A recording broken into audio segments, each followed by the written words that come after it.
Hello बच्चों, क्या हाल चाल है। उम्मीद है आप सब लोग खैरियत से होंगे। तो इससे पहले जो है वो हम 7 तक जो है वो फ्लो चार्ट की एग्जांपल्स जो है वो डिस्कस कर चुके हैं। अब हमारे पास example number 8, to display the larger one out of the 3 given unequal numbers. कि हमारे पास 3 अनइक्वल नंबर्स होंगे और उनमें से जो लार्जर नंबर होगा हमने उसको डिस्प्ले करवाना होगा। तो इसके लिए हमें एक फ्लो चार्ट बनाना है। तो फ्लो चार्ट सबसे पहले जो स्टार्ट करने से पहले जो स्टार्ट सिंबल यूज़ करते हैं, स्टार्ट सिंबल आपको पता है स्टार्ट का सिंबल जो भी है, और ये यहाँ पे आप देख भी सकते हैं स्टार्ट का सिंबल यूज़ हुआ। इसके बाद आगे इनपुट का सिंबल। इनपुट के सिंबल में यानी कि यूज़र से इनपुट लेनी है। यूज़र से इनपुट जो है वो कीवर्ड है जिसपे N0, N1, N2 यानी कि ये 3 वेरिएबल्स हैं जिनमें आपकी इनपुट जो है वो स्टोर होगी। अब जैसे ही इनपुट जो है आप यूज़र से लेते हो, फॉर एग्जांपल यूज़र जो है 3 डिफरेंट नंबर्स जो है वो दे देते हैं। अब नीचे आएगा ये प्रोसेसिंग सिंबल है। इसमें क्या हो रहा है कि लार्ज इज इक्वल N0, कि जो N0 है वो लार्ज नंबर है। ठीक है, अब N0 लार्ज नंबर है। अब इसका कंपैरिजन होगा कि N0 जो है वो वाकई लार्ज नंबर है भी या नहीं। इसके लिए क्या होगा, नीचे आएगा N1, जो भी N1 नंबर होगा अगर तो वो ग्रेटर होता है लार्ज से, यानी कि ये लार्ज जो है ऊपर है वेरिएबल जिसमें N0 की वैल्यू स्टोर हुई है।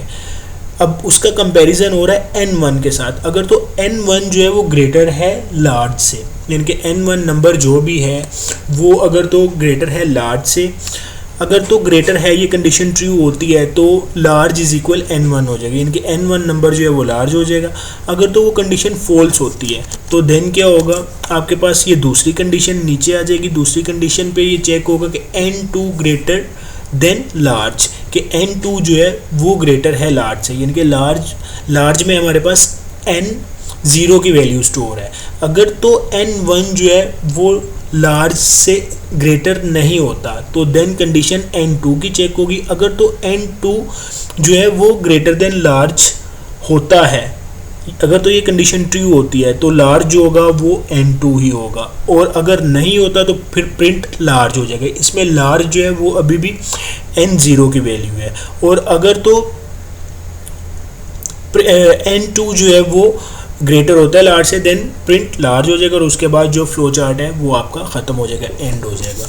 इसके बाद आगे है हमारे पास following flow chart shows another solution to find a maximum value among 3 numbers A, B and C, यानी कि A, B और C 3 नंबर्स हैं, उनमें से जो ग्रेटर होगा उसकी वैल्यू जो है वो डिस्प्ले करवानी है। यानी कि ऊपर वाला ही आपके पास प्रोग्राम है लेकिन एक एन अदर वे के साथ जो है वो किया गया। अब ये देख लें, सबसे पहले स्टार्ट लिया, फिर 3 नंबर्स उसी तरह से A, B, C वेरिएबल्स में स्टोर करवाएं, और उसके बाद नीचे जो है वो कंडीशन चेक हुई कि A ग्रेटर देन B, कि अगर तो A ग्रेटर देन B होगा, अगर तो ये कंडीशन ट्रू होती है तो फिर A ग्रेटर देन C जो है C के साथ यानी कि कंपैरिजन होगा। अगर तो B पे ट्रू होता है तो B पे अगर A की वैल्यू ग्रेटर निकलती है तो फिर C के साथ कंपैरिजन होगा। अगर तो C के साथ भी ट्रू निकलती है तो इट्स मीन कि जो आपकी A वाली वैल्यू है वो ही ग्रेटर है, तो आउटपुट A आ जाएगी, यानी कि आउटपुट जो है वो आपका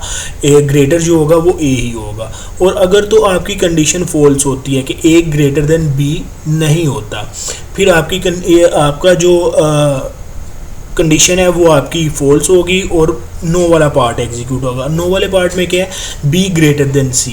अगर तो B ग्रेटर देन C है, यानी कि अब A जो है वो ग्रेटर नहीं था B से, और B जो है वो अब अगर ग्रेटर होता है C से तो आउटपुट आपकी B बन जाएगी। और अगर तो B जो है वो ग्रेटर नहीं होता C से तो इट्स मीन कि C जो है वो आपकी ग्रेटर वैल्यू है, तो आउटपुट जो है वो C आएगी।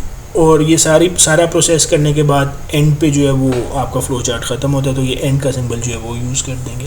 तो इसको आप इस तरह से भी कर सकते हैं। तो ये आपके पास 2 वेज़ हैं एक ही एग्जांपल को करने के, तो इसे ज़रा अच्छी तरह समझ के करिएगा। So thank you so much बच्चों।